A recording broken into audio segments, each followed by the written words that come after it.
پریشان کن خوابوں سے بچنے کے لیے کوئی دعا یا وظیفہ تجویز کر دیا جائے جو سونے سے قبل پڑھ لیا جائے؟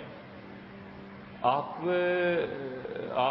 ایسے کیجئے کہ معارف الحدیث ہے مولانا محمد منظور نعمانی رحمۃ اللہ علیہ،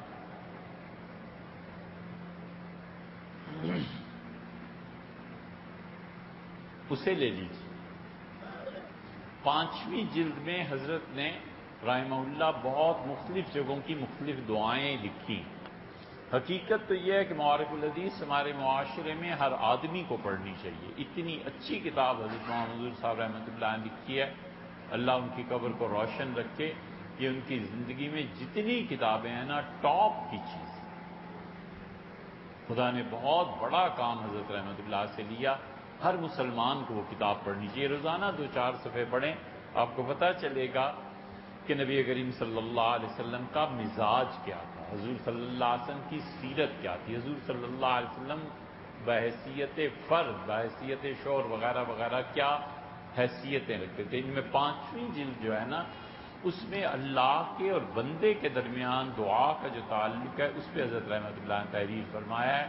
اور حضرت رحمۃ اللہ علیہ کے پیٹرن ٹھیک وہ ہے جو شاہ ولی اللہ رحمۃ اللہ علیہ اپنے بعد چھوڑ کر گئے۔ شاہ ولی اللہ رحمۃ اللہ علیہ چاہتے تھے کہ ایک جماعت بنے جو ان کے فکر اور فلسفے کو عام کرے، لیکن شاہ صاحب کو معلوم نہیں تھا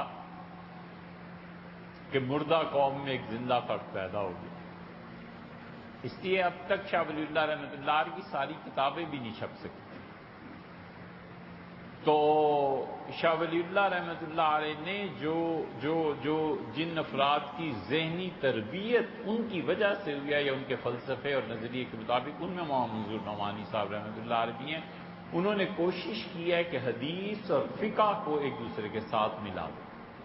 اب اس کی 5ویں جلد پڑھیے، حضرت رحمۃ اللہ علیہ نے خواب پہ بحث کی ہے، پریشان کن خواب پہ بحث کی ہے، اچھی خواب نظر آئے اس پہ بات کی ہے، حضور صلی اللہ علیہ وسلم نے کیا طریقہ بتایا تھا اس پہ، نیند اڑ جانے پہ خالد بن ولید رضی اللہ عنہ کو رسول اللہ صلی اللہ علیہ وسلم کیا سکھایا تھا، وہ کیا ہے، سونے سے پہلے کیا دعائیں پڑھنی چاہیے، یہ ساری چیزیں ڈیٹیل سے آپ کو وہاں مل جائیں۔